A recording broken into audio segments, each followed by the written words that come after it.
Hello friends, welcome to my YouTube channel the web education. So friends, আজকে যেহেতু সকলের সামনে লাইভ না হলেও ক্যামেরা অন করে আমি কিন্তু আজকে ক্লাস করছি তোমাদের সামনে। তো অনেকেই বলেছিল যে স্যার লাইভভাবে ক্লাস, তো দেখো লাইভ এই মুহূর্তে করা সম্ভব নয়, যেহেতু আমার অনেক সমস্যা রয়েছে, সেরকম মেটেরিয়াল নেই সামনে এবং রুম সেরকম ভালো নেই, তাই এভাবে কিন্তু ক্লাসটা করছি। রুম যদিও রয়েছে কিন্তু যে সমস্ত সরঞ্জামগুলো দরকার সেগুলো কিন্তু নেই। তো দেখো আজকে একটা গুরুত্বপূর্ণ ক্লাস করাবো, তার আগে বলবো যারা চ্যানেলে নতুন অবশ্যই চ্যানেলটি সাবস্ক্রাইব করে বেল নোটিফিকেশন অন করো, যাতে এই ধরনের ক্লাসগুলো তোমরা পেয়ে থাকো। এবং যারা ডাব্লিউবি টেট 2022 ইন্টারভিউ প্রিপারেশন নিচ্ছ, তারা অবশ্যই কিন্তু আমার চ্যানেলের প্লেলিস্টে গিয়ে ভিজিট করো।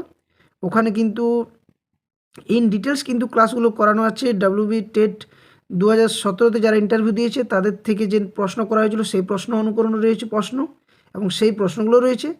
আর সাথে সাথে বিভিন্ন টপিক ওয়াইজ, যেমন নিপুণ ভারত মিশন রয়েছে, এনসিএফ 2005 রয়েছে, তাছাড়া রয়েছে তোমার আরটি 2009। এই সমস্ত ক্লাসগুলো কিন্তু করানো হয়েছে এক এক করে। তো অবশ্যই তোমরা যদি চ্যানেলের প্লেলিস্টে গিয়ে ভিজিট করো, সম্পূর্ণ ক্লাসগুলো কিন্তু পেয়ে যাবে।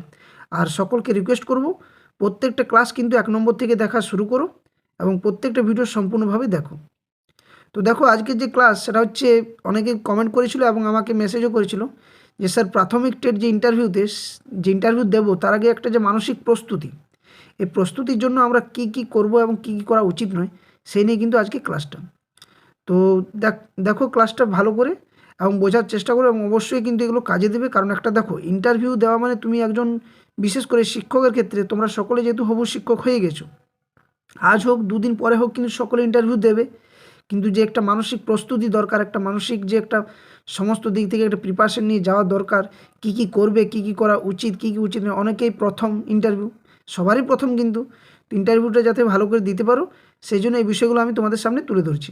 এর মধ্যেও কেউ নতুনত্ব অ্যাড করতে পারো, তো অবশ্যই কিন্তু যেগুলো উচিত নয় সেগুলো কিন্তু একদমই কিন্তু করবে না, এবং উচিত যেগুলো সেগুলোর সাথে সাথে আরও কিছু অ্যাড করতে পারো যেগুলো তোমাদের ভালো লাগতে পারে। ওকে, তো দেখো তার আগে একটা গুরুত্বপূর্ণ বিষয় আমি তোমাদের সামনে তুলে ধরছি, যে অনেকেই যারা, সরি একটু ওয়েট করবে, জাস্ট ওয়েট।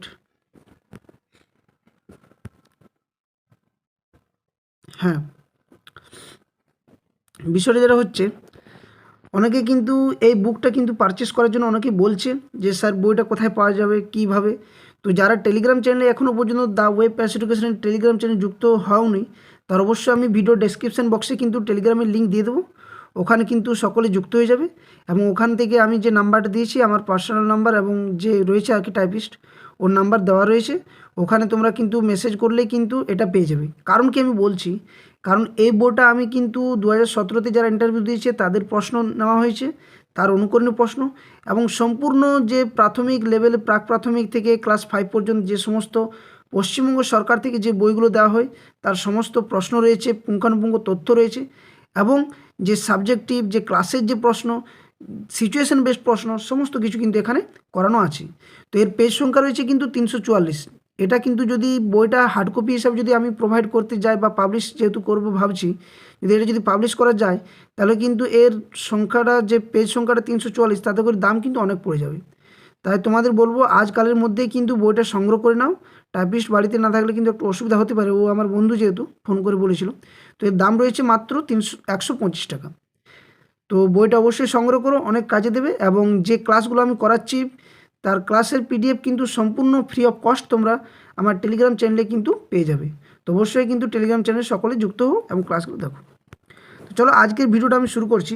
জাস্ট একটু দেখে নিই আমি প্রত্যেকটা পেজ আছে কি না। হ্যাঁ, রয়েছে। তো দেখো আজকে যেটা বিষয়, যে সেটা হচ্ছে একটা প্রাথমিক যখন ইন্টারভিউ দেবে, ওকে, একটা প্রাথমিক যখন ইন্টারভিউ দেবে তখন কি কি করা উচিত এবং কি কি করা উচিত নয়, এটা কিন্তু মনে রাখা দরকার। এবং এটাই কিন্তু একটা শিক্ষক সুলভ আচরণে যে ইন্টারভিউ দেওয়ার জন্য কিন্তু একটা গুরুত্বপূর্ণ দিক। ওকে, দেখো কি কি উচিত আমি সেগুলো আগে প্রথমে তুলে ধরছি। এর আগেও কিন্তু আমি অনেক ভিডিও বানিয়েছিলাম, কিন্তু কি কি উচিত সেগুলো আমি তুলে ধরছি এক এক করে। ওকে, দেখো প্রথমে যেটা উচিত, যেহেতু ভিডিওটা একটু ছোটো হবে, দেখা যাক কত তাড়াতাড়ি করতে পারি। উচিত কি কি না, চুল কিন্তু অতি সাধারণভাবে কেটে যাবে। এমন নয় যে চুলটা তুমি একদম এবড়ো খেবড়ো, কি কোনো রং করে, কি কোনো কালার করে, কি কোনো একদম স্মার্ট এমনভাবে সাজলে যে এদিকে দাগ এদিকে দাগ, এভাবে কোনো দাগ করে বা কোনো কিছু নয়। এই জামা যেমন এত দাড়ি রয়েছে, গোপ রয়েছে, এভাবে কিন্তু কেউ রাখবে না। একদম পুরো ক্লিন সেফ করে কিন্তু যাবে। চুল সাধারণ থাকবে, চশমা ব্যবহার করতে পারো, কেউ টুপি ব্যবহার করবে না। কেউ সেরকমভাবে মেয়েদের ক্ষেত্রেও কিন্তু এমন কিছু নয় যে অনেক সাজগোজ করে কিন্তু কলকাতা ইন্টারভিউ দিতে যাচ্ছ মানে অনেক কিছু সাজগোজ করে চলে গেলে, এটাও কিন্তু চলবে না। একদম সিম্পল সাধারণভাবে যাটুকু করা দরকার, যাটুকু তোমার মধ্যে শরীরে রাখার দরকার, সেগুলো বাদ দিয়ে বেশি যে কিছু সেটা রাখার দরকার নেই। ওকে, নেক্সট 2 নম্বর সেটা হচ্ছে হালকা রঙের জামা। অর্থাৎ কোনো জাঁকজমক একদম, যে ঠান্ডাকালে যদি ইন্টারভিউ হলো কি গরমকালে ইন্টারভিউ হলো, তো গরমকালে একদম টি শার্ট পরে গেলাম, কি ঠান্ডাকালে অনেক জ্যাকেট, একদম যে জ্যাকেটের মধ্যেও কিন্তু তফাৎ রয়েছে, যে ব্লেজার পরে গেলাম। অনেক ব্লেজারের মধ্যে আরও ভাগ আছে, ব্লেজার পরতে পারো ঠিক আছে, কিন্তু এমন নয় যে বিয়ে বাড়ির ব্লেজার তুমি পরে গেলে। একটা সাধারণ হালকা শার্ট যেমন পরো, জামা পরবে কালো, জামা শার্ট নয় জামা, কালো বা গাঢ় রঙের প্যান্ট পরলে কিন্তু ভালো হয়। অর্থাৎ যদি সাদা জামার সাথে যদি কালো রঙের প্যান্ট কিংবা হালকা যদি মানে নীলাভ নীলাভ টাইপের যদি একটা জামা পরো এবং তার সাথে যদি একটা ব্ল্যাক কালারের প্যান্ট পরো, অবশ্যই দারুণ এবং একটা স্মার্টনেস, একটা ভালো একটা আইডিয়াল পার্সন হিসেবে কিন্তু তোমাকে বোঝাবে। তো এটা অবশ্যই করবে এগুলো। নেক্সট কি, যেটা হচ্ছে ব্রাউন অথবা কালো রঙের বেল্ট পরা। বকলেসটা অতি সাধারণ হবে। অর্থাৎ যে দেখবে বেল্টের মধ্যে যে বকলেসটা থাকে, অর্থাৎ এইভাবে যে বেল্টটা থাকছে এবং এখানে যে বকলেসটা থাকে, এটা কিন্তু বকলেসটা এমন নয় যে কোনো ডিজাইনওয়ালা কি কিছু, যেহেতু ইন করবে জামা অবশ্যই ইন করবে, কিন্তু এমন নয় যে বকলেসটা অনেক ডিজাইনের মধ্যে। সাধারণভাবে যেমন বকলেসটা ছোটো মতো থাকে একটু, ব্রাউন বা কালো কালারের কিন্তু বেল্ট ইউজ করবে, কোনো স্টাইলিশ বেল্ট কিন্তু ইউজ করে যাবে না। ওকে, এবার নেক্সট বিষয়, এটা আমি কিন্তু আগে ইন্টারভিউ দিয়েছিলাম, সরি ক্লাসে দিয়েছিলাম যে কী কী বিষয়গুলো, অর্থাৎ ডকুমেন্টস, কী কী ডকুমেন্টস নিয়ে যাওয়া দরকার, যেটা অবশ্যই দরকার। এবং সাথে সাথে বলে রাখবো এটার কিন্তু 1 কপি করে কালার জেরক্স করবে প্রত্যেকটা ডকুমেন্টসের, এবং অরিজিনাল দুটোই কিন্তু ফাইলের মধ্যে ভালো করে নিয়ে যাবে। এটা তোমার মাস্ট দরকার। কী কী আমি বলছি দেখো, 4 নম্বর ওটাই বলা রয়েছে যে মার্কশিট, অ্যাডমিটের ফটোকপি এবং আসল দুটি ফাইল বন্ধ করে নিয়ে যাওয়া। অর্থাৎ কী কী থাকবে এর মধ্যে, আমি এক এক করে সমস্ত বিষয় বলছি। যেমন রয়েছে প্রথমে মাধ্যমিকের অ্যাডমিট, মার্কশিট, সার্টিফিকেট। এখানে অ্যাডমিট অবশ্যই দরকার, মার্কশিট চাই এবং সার্টিফিকেট, এগুলো অবশ্যই দেখবে। বিশেষ করে সার্টিফিকেট, মাধ্যমিকের অ্যাডমিট এই কারণেই দরকার কারণ জন্ম সালটা কিন্তু ওখানে কিন্তু একটা ধরা পড়ে, ঠিক তো। নেক্সট 2 নম্বরে এইচএসের কিন্তু অ্যাডমিট, মার্কশিট, সার্টিফিকেট। এইচএসের যদিও অ্যাডমিটটা কাজে লাগে না, মার্কশিট এবং সার্টিফিকেট হলেই হয়, কিন্তু ওটা রাখবে। সাথে সিতে গ্র্যাজুয়েশন এর মার্কশিট এবং সার্টিফিকেট। এডমিট তো অনেকগুলো থাকে, যেহেতু আমাদের সকলেরই জানো যে আমাদের যে সেমিস্টার ওয়াইজ হয়েছে, তাহলে এডমিট আলাদাভাবে থাকতেই পারে। তো মার্কশিট এবং সার্টিফিকেট। ডিএলএড, তুমি যে প্রশিক্ষণ নিয়েছো সেই ডিএলএডের এডমিটটার দরকার পড়ে না, মার্কশিট এবং সার্টিফিকেট। অর্থাৎ first year second year final মার্কশিটটা হলেও চলো, কিন্তু ফার্স্ট ইয়ার সেকেন্ড ইয়ার দুটো মার্কশিটে নিয়ে যাবে, এবং সাথে যে ডিএলএড থেকে সার্টিফিকেটটা পেয়েছো সেটা কিন্তু অবশ্যই রাখবে। ওকে, নেক্সট হচ্ছে টেট পাসের অ্যাডমিট এবং সার্টিফিকেট। অনেকের কিন্তু এটা নিয়ে সমস্যা যে হারিয়ে গেছে। দেখো আমি আগে একটা ভিডিও বানিয়েছিলাম, যাদের অ্যাডমিট হারিয়ে গেছে এবং সার্টিফিকেট দুটোই, তারা কিন্তু আমি বলবো একটা এফআইআর করো তোমার লোকাল থানাতে, এবং ফার্স্ট যে ডিস্ট্রিক্ট ম্যাজিস্ট্রেটের সাথে সেটা কন্ট্যাক্ট করে সেটা কিন্তু একটা করো, অ্যাপ্লিকেশন করো যে এইভাবে আমার হারিয়ে গেছে, এটা নিয়ে কিছু ব্যবস্থা করার জন্য। ওটা কিন্তু অবশ্যই দরকার, এবং আশা করছি পর্ষদ ইন্টারভিউ নেওয়ার আগে কিন্তু এগুলো কিন্তু আবার করবে, যেহেতু একবার আপলোড করেছিল কিন্তু সেখানে 2023 লেখা দেখাচ্ছিল আর কি রেজিস্ট্রেশনটাতে। তো ওগুলো একটু দেখে নেবে, যদি আবার দেয় তো ভালো, কিন্তু অ্যাডমিটের জন্য অবশ্যই বলবো একটা কিন্তু ফাইল করে এফআইআর করে রাখো নিজস্ব লোকাল থানাতে। ওকে, নেক্সট কী থাকবে সার্টিফিকেটের মধ্যে, কাস্ট সার্টিফিকেট। অর্থাৎ কেউ ওবিসি, জেনারেলে তো থাকে না, ওবিসি থাকতে পারে, ইডাব্লিউএস রাখতে পারে, ইডাব্লিউএস অবশ্যই দরকার যদি দরকার পড়ে। তো কেউ এসটি, এসসি, ওবিসি যে সমস্ত কাস্টে রয়েছে বিলং করো, সেই কাস্টে কিন্তু সার্টিফিকেট অবশ্যই রাখবে। প্রত্যেকটার বলছি কিন্তু 1 কপি করে কালার জেরক্স, 1 কপি যে অরিজিনালটা সেটা অবশ্যই। তারপরে যে এক্সট্রা কারিকুলার রয়েছে, যে এক্সট্রা কারিকুলার 5 নাম্বার যে অ্যাক্টিভিটিসে থাকে, সেটা যদি কারো থাকে অবশ্যই সেগুলো কিন্তু নিয়ে যাবে।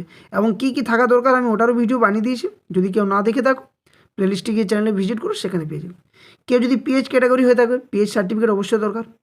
আধার কার্ড লাগবে একটা আইডেন্টিটি প্রুফ হিসেবে, এবং ফটোকপি কালার 3 কপি। ফটোকপি যেটা কালার সেটা 3 কপি অবশ্যই রাখবে, তার থেকে বেশি নিয়ে যেতে পারো, সেটা তোমার ইচ্ছা। কিন্তু এই সব যে ডকুমেন্টসগুলো বললাম প্রত্যেকটার কিন্তু কালার জেরক্স এবং অরিজিনাল অবশ্যই রাখবে। আর কি এবার দরকার করতে হবে না, ইন্টারভিউ বোর্ডের প্রতিনিধিদের সামনে স্মার্টনেস দেখানো, একটা স্মার্টনেস মনোভাব। এমন নয় যে মনমরা হয়ে গেছো, ইন্টারভিউ কী হবে কী হবে একটা ভয়, এ ধরনের কিন্তু মানসিকতা নিয়ে কিন্তু ইন্টারভিউ রুমে বা ইন্টারভিউ দিতে যেও না। যা হবে হবে দেখা যাবে। একটা তো পজিটিভ মাইন্ড, তুমি টেট পাস করেছো, এত দূর পর্যন্ত লড়াই করেছো, একটা সকলে জানো যে ইন্টারভিউতে যাওয়া মানে একটা খুবই বড় ব্যাপার, কোনো সেরকম ব্যাপার নয় যে একটা ছোটোখাটো ব্যাপার বোর্ডে, সেটা নয়, খুবই বড় ব্যাপার। ইন্টারভিউ বোর্ডে তুমি যখন যাচ্ছ ইন্টারভিউ দিতে, একটা নিজের মধ্যে একটা স্মার্টনেস থাকবে, হ্যাঁ, যে আমি আমার নিজের বেস্ট দিয়ে আসতে যেন পারি, এইভাবে স্মার্টনেস নিয়ে কিন্তু যাবে। যদিও অনেকেরই মানসিক একটা খারাপ লাগে যে কী হবে সেটা থাকেই, যেহেতু অনেক কষ্টের পর পশ্চিমবঙ্গের প্রাথমিক শিক্ষকের চাকরি পাওয়া যায়, বিশেষ করে শিক্ষকতার পেশায়, যে কোনো এসএসসিতেই বলো কি প্রাইমারিতেই বলো। তো সেক্ষেত্রে একটা কিন্তু স্মার্টনেস অবশ্যই রাখবে, সব কিছু মাইন্ড থেকে সরিয়ে নিয়ে। নেক্সট কী কী করবে, নেক্সট যে করাগুলো দরকার সেটা হচ্ছে কি না, যথাসম্ভব নির্ভুল, সঠিক, টু দ্য পয়েন্ট উত্তর দেওয়া। দেখো আমি যখন ইন্টারভিউ যে ক্লাসগুলো করাই, তোমরা দেখেছো যে প্রশ্নের কিন্তু উত্তর দেওয়ার একটা যে ধরন, সেটা কিন্তু এমন নয় যে অনেক চারদিক থেকে গুলিয়ে ফেললে, অনেক উদাহরণ দিলে। আমি হয়তো যেহেতু তোমাদের বোঝানোর জন্য অনেকভাবে উদাহরণ দিই, কিন্তু এমন নয় যে অনেক কিছু তুমি চারদিক থেকে সে একটা ঘিঞ্জি একটা খিচুড়ির মতো পাকিয়ে দিলে, সেরকম নয়। একটা ভালোভাবে নির্ভুল, যথাসম্ভব টু দ্য পয়েন্ট উত্তর দেওয়ার চেষ্টা করবে। কোনো এদিকের গল্প ওদিকে, ওদিকের গল্প ওদিকে, এভাবে কিন্তু কেউ প্রশ্নের উত্তর দেওয়ার চেষ্টা করবে না। শুদ্ধ বাংলা অথবা ইংরেজিতে উত্তর দেওয়া, এটা আমি বোঝাচ্ছি। অনেকে এটা প্রশ্ন করে যে স্যার আমি ইংলিশ মিডিয়াম, আমি যদি দেখো তোমাকে যদি বাংলাতে প্রশ্ন করি, তোমাকে তো বলবে যে তুমি কোন ভাষাতে কমফোর্টেবল, এটা অবশ্যই। এবং যেহেতু পশ্চিমবঙ্গ, বাংলা ভাষা আমাদের মাতৃভাষা এবং আমাদের পশ্চিমবঙ্গের ভাষা, তো সেক্ষেত্রে আমি বলবো যে বাংলা ভাষাতে অবশ্যই প্রশ্ন করবে। এবং যে সমস্ত প্রশ্নগুলো তোমাকে ইংরেজিতে করবে, সেগুলোর কিন্তু উত্তর অবশ্যই কিন্তু ইংরেজিতে দেওয়ার চেষ্টা করবে। এটা কিন্তু একজন শিক্ষক সুলভ আচরণের ইন্টারভিউ দেওয়ার জন্য খুবই দরকার এবং গুরুত্বপূর্ণ বিষয়। ওকে, নেক্সট হচ্ছে প্রশ্নের জবাব না জানা থাকলে সরাসরি এই প্রশ্নের উত্তরটা জানা নেই স্যার, এটা বলে দেওয়া। মানে কি, যে তো হয়তো তোমার কোনো একটা প্রশ্ন করলো যে বলো যে কোষ আবিষ্কার কে করেছিল, হতে পারে যে তুমি না জানো, এমন তো নয় যে একটা মানুষ সমস্ত প্রশ্নের উত্তর জানবে। এবং বিশেষ করে ইন্টারভিউ যারা স্যার বা ম্যাডামরা যারা ইন্টারভিউ নেন, ওনারাও জানে যে একটা চাপের মধ্যে ওনারাও সেই ওইভাবেই চাকরি করেছে, ইন্টারভিউ দেওয়ার পরেই কিন্তু চাকরি পেয়েছে। তো ওনারাও জানেন যে কী রকমের একটা চাপ থাকে। তোমার মানসিক দিক থেকে তুমি কতটা প্রস্তুত, যে তুমি সেই ইন্টারভিউ রুমে যে কোশ্চেনগুলোকে ট্যাকেল করছো, কীভাবে সেটাকে অ্যাভয়েড করার চেষ্টা করছো, কীভাবে প্রশ্নের উত্তর দেওয়ার চেষ্টা করছো, এটাও কিন্তু একটা ইন্টারভিউ প্লাস পয়েন্ট। দেখবে যারা ইউপিএসসি ইন্টারভিউ দেয়, তোমরা কিন্তু ডেমোগুলো দেখতে পারো, ইউটিউবে পেয়ে যাবে অনেক ইউপিএসসি ইন্টারভিউ ডেমোগুলো, বা ফেসবুকেও দেখতে পাওয়া যায় অনেক সময়। তো ওখানে কিন্তু যেহেতু জানা নেই, সরাসরি একটু মৃদু হাসির দ্বারা বলতে যে স্যার আমার এটা জানা নেই, বা ম্যাডাম আমার এটা জানা নেই। এমন নয় যে বলার চেষ্টা করলাম আর অনেকক্ষণ মানে সময়টা শেষ করে নিয়ে অপচয় করে নিয়ে শেষে বললে পারবো না, এটা এমন নয়। তুমি জানো না, তুমি ডাইরেক্ট বলে দাও যে না আমার জানা নেই উত্তরটা। ওকে, নেক্সট যে বিষয়টা 9 নম্বর, সেটা হচ্ছে দেখো যে ইন্টারভিউ রুমে প্রবেশের সময় পরীক্ষকদের বা ইন্টারভিউয়ারদের সম্মতি নিয়ে প্রবেশ করা। হড়বড়িয়ে এমন নয় হঠাৎ করে ঢুকে পড়লে ইন্টারভিউ রুমে, খড়াক করে কপারটা হ্রাস করে আওয়াজ করলো, এরকম নয়। আস্তে আস্তে দরজাটা খুললে, রুমে প্রবেশ করার আগে বলে স্যার বা ম্যাডাম আসতে পারি, বা মে আই কামিং স্যার বা কামিং ম্যাডাম, যারা থাকবে দুটোই বলবে স্যার বা ম্যাডাম আমি আসতে পারি, ভিতরে আসতে পারি, বাস এভাবে কিন্তু বললে ওনারা যতক্ষণ না বলবে তুমি কিন্তু তার কিন্তু কোনো রেসপন্স দিয়ে ভিতরে প্রবেশ করবে না। হতে পারে অনেক সময় ওনারা ওটার চেষ্টা করে যে কোনো জবাব দিল না, বা তোমাকে একটু সামান্য অ্যাভয়েড করে দিল, সাধারণত দেখা যায় না কিন্তু করতেই পারে একটু, যারা একটু ট্রিকি ধরনের থাকে। তো যখন বলবে যে হ্যাঁ আসতে পারো, তখন তুমি একদম সোজা চলে ভিতরে প্রবেশ করবে। এরপর যে কাজ, যে ভিতরে গিয়ে যে তুমি সরাসরি বসে পড়লে যেখানে তোমার বসার জায়গা, সেটা নয়। কি করবে তারপরে না, চেয়ারে পরীক্ষকদের অনুমতি নিয়ে বসা এবং ফাইলগুলি নিজের কোলে যেমনভাবে রাখো, বসলে তারপর ফাইলগুলো নিজের কোলে, টেবিলের মধ্যে ফাইল রাখবে না। অনুমতি না নিয়ে চেয়ারের মধ্যে বসে পড়বে না। কি করবে, যে স্যার বসতে পারি, ভিতর প্রবেশ করলে তারপর বলি স্যার বা ম্যাডাম বসতে পারি, যদি বলে হ্যাঁ বসো, তখন বসলে, বসার পরে কিন্তু চেয়ারের মধ্যে বা টেবিলের মধ্যে কোনোভাবেই কিন্তু তোমার ফাইল যে ডকুমেন্টসগুলো নিয়ে যাচ্ছ, সেটা কিন্তু ওভাবে রাখবে না।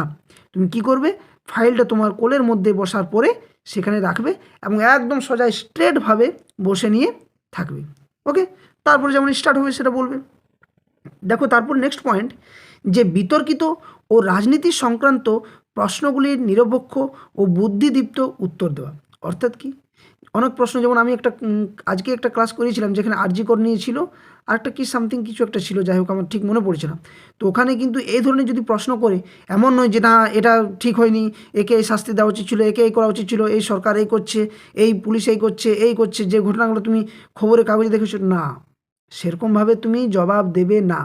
এবং কোনো বিতর্কিত প্রশ্নগুলো বিতর্কিতভাবে তুমি উত্তর দিলে না, যতটা সম্ভব যথাসম্ভব তুমি একটা নিরপেক্ষভাবে, যে হ্যাঁ এটা ভুল হয়েছে, সমাজে কিন্তু এই ধরনের কিন্তু ব্যক্তিদের কিন্তু যে থাকা দরকার নয়, এটা নয়, সমাজকে কিন্তু শিক্ষার দিক থেকে উন্নত করা দরকার। এবং সকলকে আমি একজন আদর্শ হবু শিক্ষক হিসেবে বলতে পারি যে সমাজকে সচেতন করা, মহিলাদের প্রোটেক্ট করা ভালো করে, তাদেরকে বিভিন্নভাবে নিজেদের যে আত্মসচেতনতা সেই সমস্ত জিনিসগুলো বোঝানো, এবং পারলে গ্রামে শহরে পাড়া প্রতিবেশীদের সমস্ত জায়গাতে বিভিন্ন সভার মধ্য দিয়ে এই বিষয়গুলো থেকে দূরে রাখা, এবং আইনিভাবে কোনো হাতে তুলে না নিয়ে আইনকে সেভাবে বোঝানো, এটাই কিন্তু প্রশ্নের উত্তর হওয়া দরকার। ওকে, এমন নয় যে তুমি রাজনীতির কথা শুরু করে দিলে কোনো একটা বিষয়ে, এটা চলবে না। নেক্সট 12 নম্বর, ইন্টারভিউ শেষে ভদ্রতা সূচক কথা বলে বের হয়ে আসা। অর্থাৎ যে স্যার যদি বলে হ্যাঁ তোমার হয়ে গেছে স্যার, তারপরে অনুমতি নিয়ে কিন্তু চেয়ার থেকে বলবে স্যার আসতে পারি, ব্যাস এই বলে কিন্তু তুমি ওখান থেকে বের হয়ে যাবে।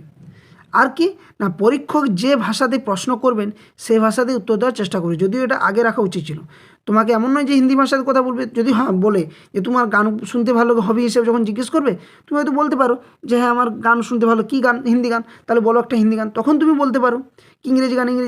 কিন্তু যদি তোমাকে যে ভাষাতে তোমাকে প্রশ্ন করবে সেই ভাষায় তুমি যথাসম্ভব ছোট্টভাবে বা যতটা উত্তর দেওয়া যায় সেভাবেই কিন্তু একটা বাঞ্ছনীয়ভাবে উত্তর দেওয়ার চেষ্টা করবে। ওকে, এবার আসছে কি কি করা অনুচিত, অর্থাৎ কি কি তুমি করবে না। এটা তো এতক্ষণ থেকে আমরা আলোচনা করলাম এগুলো করে দরকার।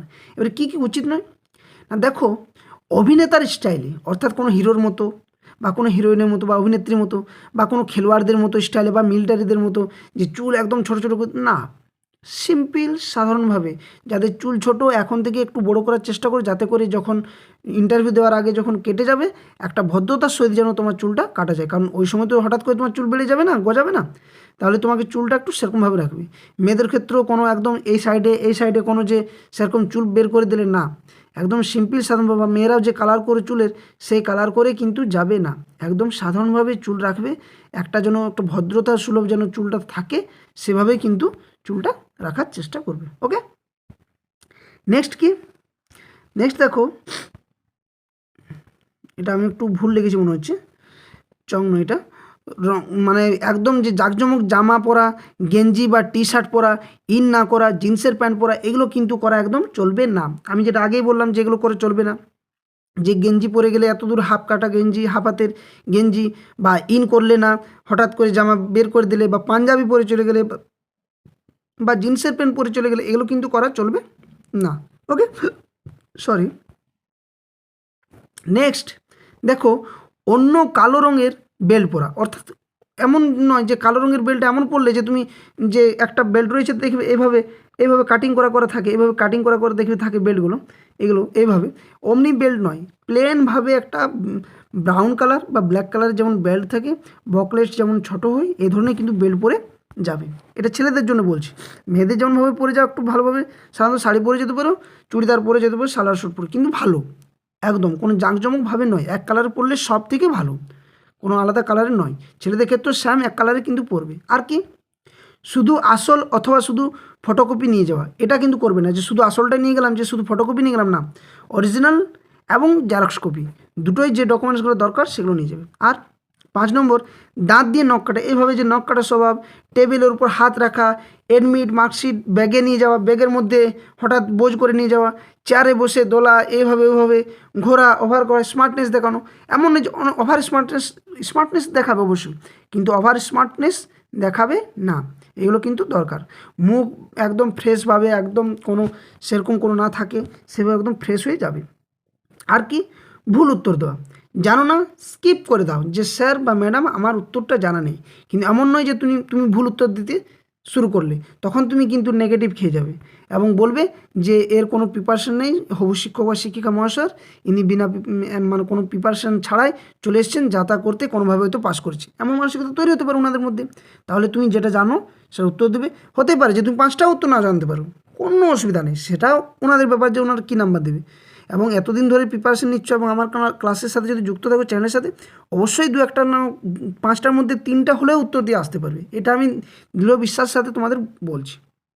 তাই ভুল উত্তর দেবে না, যথাসম্ভব সঠিক উত্তর, যতটা উত্তর দেওয়ার দরকার ততটাই কিন্তু দিয়ে আসবে। ওকে, তারপর কি অর্ধেক বাংলায় অর্ধেক ইংরেজিতে উত্তর, যেমন স্যার আমি বলতে চাই দ্যাটস ইজ, এভাবে কিন্তু বললে না, যেটা তুমি বলবে একটা ভাষায় পুরো ক্লিয়ার করো, হয় বাংলা না হয় ইংরেজি, অর্ধেক বাংলা অর্ধেক ইংরেজি এভাবে বলবে না। নেক্সট কি, নেক্সট 8 নম্বর বলছে কি না, 8 নম্বর বলছে প্রশ্নের জবাব জানা না থাকলে উ করা বা ঘুরিয়ে জবাব দেওয়া এই সময় চেষ্টা কোনো করবে না। জানবে যেটা বলবে সেটা, জানো না না বলে দেবে, উ করে এই যে বদ অভ্যেসগুলো এগুলো কিন্তু কেউ রাখবে না। এবং এগুলো প্র্যাকটিস করো, ড্যামো দিচ্ছ ড্যামো প্র্যাকটিস করো, আয়নার সামনে যে সমস্ত প্রশ্নগুলো তুমি পড়ছো, প্রশ্ন একটা তুমি বললে এমনি আয়নার সামনে দাঁড়িয়ে বা বসে নিয়ে চেয়ারে বসে নিয়ে আয়নার সামনে বসলে, যেমন টেবিল চেয়ারগুলো থাকে, চেয়ার সামনে একটা আয়নার সামনে চেয়ার নিয়ে বসলে, ইন্টারভিউ ডকুমেন্টস যেমন রাখলে আর প্রশ্ন নিজেই করলে, আর তারপর উত্তর যখন দেবে ঠিকভাবে বলে, এমন নয় মাথা অনেক নাড়লে হাত অনেক নাড়তে শুরু করলে, এটা না। নাম ডাকা মাত্রই হুট করে প্রবেশ করা, এটাও করবে না, হড়বড়ি নয়। তুমি ইন্টারভিউ দিতে গেছো, শান্তভাবে শিষ্টভাবে একদম ভালোভাবে প্রবেশ করবে এবং সেটাও অনুমতি সহকারে। তারপর কি না, রুমে প্রবেশ করা মাত্রই চেয়ারে বসে পড়া, ফাইলগুলি টেবিলের মধ্যে রেখে দেওয়া, এটা হুট করে কিন্তু করা চলবে না। অনুমতি নেবে, চেয়ারে বসার জন্য বসবে, নিজের চেয়ারে বসার পর নিজের পায়ের কাছে মানে যেখানে বসবে চেয়ারের মধ্যে সেখানে কিন্তু হাঁটুর সামনে বা এমনি কোলটাতে তোমার ফাইলগুলো রাখবে। ওকে, নেক্সট কি, রাজনীতিতে যে দলকে সমর্থন করো সেই দলের পক্ষ নিয়ে উত্তর দেওয়া, এগুলো চলবে না। যে হঠাৎ তোমাকে কোনো একটা প্রশ্ন করলো, আচ্ছা তোমার কি তৃণমূল কংগ্রেস কি ভালো লাগে নাকি বর্তমানে যে অবস্থা তাদের তৃণমূল কংগ্রেসকে খারাপ লাগে, প্রশ্ন করতে পারে, তখন তুমি নিরপেক্ষ উত্তর দেবে যে স্যার আমি যেহেতু যেহেতু আমার ভোট দেওয়ার অধিকার রয়েছে, একটা সাংবিধানিক অধিকার, যেহেতু আমি একজন ভোট দেওয়ার যোগ্য হয়েছি তাই আমি ভোট দিতেই যাই বা ভোট দিই, কিন্তু আমার কিন্তু এটা আমি প্রশ্ন করেছিলাম, দেখবি আমার একটা আজকে প্রশ্ন করেছি যে তুমি কোনো রাজনৈতিক দলের সাথে যুক্ত কি কিছু, এই সমস্ত একটা কী প্রশ্ন ছিল, তো এখানে বলবে যে আমার যেহেতু ভোট দেওয়ার অধিকার রয়েছে আমি শুধু ভোট দিতে চাই এবং এটা কিন্তু একটা সাংবিধানিক অধিকার এবং আমার নিজের অধিকার ভোট দেওয়া, তাই আমি এইসব বিষয়ে কিন্তু গোপনীয়তায় রাখতে চাই, সরাসরি আমি কিছু বলতে চাই না। ঠিক আছে, এমন নয় যে টিএমসি ভালো নয় কি কংগ্রেস ভালো নয় কি বিজেপি ভালো নয় কি খারাপ নয়, কে ভালো কে খারাপ এ নিয়ে তুমি হঠাৎ ওনাদের সাথে বচসা করে তর্ক করে বা কিছু বলতে শুরু করে দিলে, এটা কিন্তু করবে না একদম। ওকে, নেক্সট কি 12 নম্বর দাগের কোনো কথা না বলে চলে আসা, অর্থাৎ যখন তুমি ইন্টারভিউ শেষ হবে ওনারা যখন বলে যে হ্যাঁ ঠিক আছে তুমি আসতে পারো, তখন তুমি বলেই আসবে, ওনারা যখনই বলে যে তুমি আসতে পারো তখন তুমি বলে স্যার ম্যাডাম আমি আসছি, ব্যাস এই বলে কিন্তু তুমি সেখান থেকে বেরিয়ে পড়বে। ওকে, আর কি, আর নেক্সট যেটা এটাও কিন্তু প্রথমেই দেওয়া উচিত ছিল যে পরীক্ষক যে ভাষাতেই প্রশ্ন করুন না কেন বাংলা ভাষাতেই উত্তর দেওয়া, এটা কিন্তু করবে না, এটা করবে না, বোঝার চেষ্টা করুন লাইনটা তার নেবো, যে পরীক্ষক যে ভাষাতে প্রশ্ন করুন না কেন বাংলা ভাষাতে তুমি সবটা উত্তর দিলে না, তোমাকে যদি ইংরেজিতে প্রশ্ন করে তুমি যথাসম্ভব ইংরেজিতে উত্তর দেওয়ার চেষ্টা করবে। ওকে, যদি না প্রশ্ন বুঝতে পারো আবার জিজ্ঞেস করো, এমন নয় যে তুমি প্রশ্নটা হয়তো বুঝতে পারলে না তুমি ভয় করলে যে আবার জিজ্ঞেস করলে আমাকে অন্য প্রশ্ন শুরু করে দেবে, এটা বাদ দিয়ে দেবে, কিছু না, তুমি বলবে যে স্যার বা ম্যাডাম আমি প্রশ্নটা বুঝতে পারলাম না আরেকবার আমাকে বলুন। ওকে, এইভাবে কিন্তু করলে কিন্তু তোমার ইন্টারভিউর প্রিপারেশন সাথে সাথে এগুলো কিন্তু তোমার দরকার। তো এর বাইরেও কিন্তু নিজেকে ভালো করে প্রস্তুতি অবশ্যই দরকার এবং এই প্রস্তুতির জন্য অবশ্যই বলবো আমার দ্য ওয়েব প্যাসেজ চ্যানেলের সাথে যুক্ত থাকো, এখানে সমস্ত ক্লাস কিন্তু তোমরা একদম ফ্রি অফ কস্টে পাচ্ছ, তার সাথে সাথে যে ক্লাসের পিডিএফগুলো সেগুলোও ফ্রি অফ কস্ট পাচ্ছ। এবং আরেকটা কথা সকলকে রিকোয়েস্ট করব যে যারা এখনও পর্যন্ত ওই পিডিএফটি 344 পেজের পিডিএফ বুকটি ক্রয় করনি অবশ্যই টেলিগ্রাম চ্যানেলে প্রথমে যুক্ত হও, সেখান থেকে কিন্তু ওটা আমাকে মেসেজ করে ক্রয় করতে পারো যদি দরকার পড়ে। এবং আমি এই জন্যই বলছি তোমাদের পাশে আছি, দেখো আমি ক্লাসের পিডিএফগুলো সম্পূর্ণ ফ্রি অফ কস্ট দিচ্ছি, যারা টেলিগ্রাম চ্যানেল যুক্ত আছে আমি তার জন্য, কিন্তু আমি চাই যে একটা দেখো আমি যে আমার ক্লাসের আশায় তোমরা চাতক পাখির মতো বসে থাকলে এটা নয়, আমি চাই যে তোমরা বাড়িতে ফালতু না বসে থেকে এগুলো কিন্তু করার চেষ্টা করো, যে যাতে করে মেটেরিয়ালগুলো তাড়াতাড়ি পেয়ে তোমরা পড়াশোনা করুন। আজ হোক কাল হোক 50,000 শূন্যপদ দাবিতে সকলেই কিন্তু নামা দরকার এবং অবশ্যই সকলের চাকরি সুনিশ্চিতের জন্য শূন্যপদ বেশি দরকার। তাই 2022 টেটের স্বার্থে সকলে কিন্তু শারীরিক মানসিক সমস্ত দিক থেকে কিন্তু প্রিপেয়ার হয়ে থাকুন। ওকে, তো ভিডিওটি কেমন লাগলো অবশ্যই কমেন্ট বক্সে কমেন্ট করে জানাও। যদি ভিডিওটি ভালো লাগে অবশ্যই ভিডিওটি লাইক করো, শেয়ার করো, আর দ্য ওয়েব এডুকেশন চ্যানেলটি সাবস্ক্রাইব করে বেল নোটিফিকেশনে কিন্তু কেউ অন করতে ভুলো না। আর ক্লাসটা সকলকে শেয়ার করো, কারণ এটাও একটা কিন্তু ইন্টারভিউ দেওয়ার আগে মানসিক একটা প্রস্তুতি বা কী কী করা উচিত কী কী উচিত নয় এটাও কিন্তু জানা সকলেরই দরকার। ওকে, তো ভিডিওটা আমি এখানে শেষ করছি। ওকে, ধন্যবাদ, জয় হিন্দ।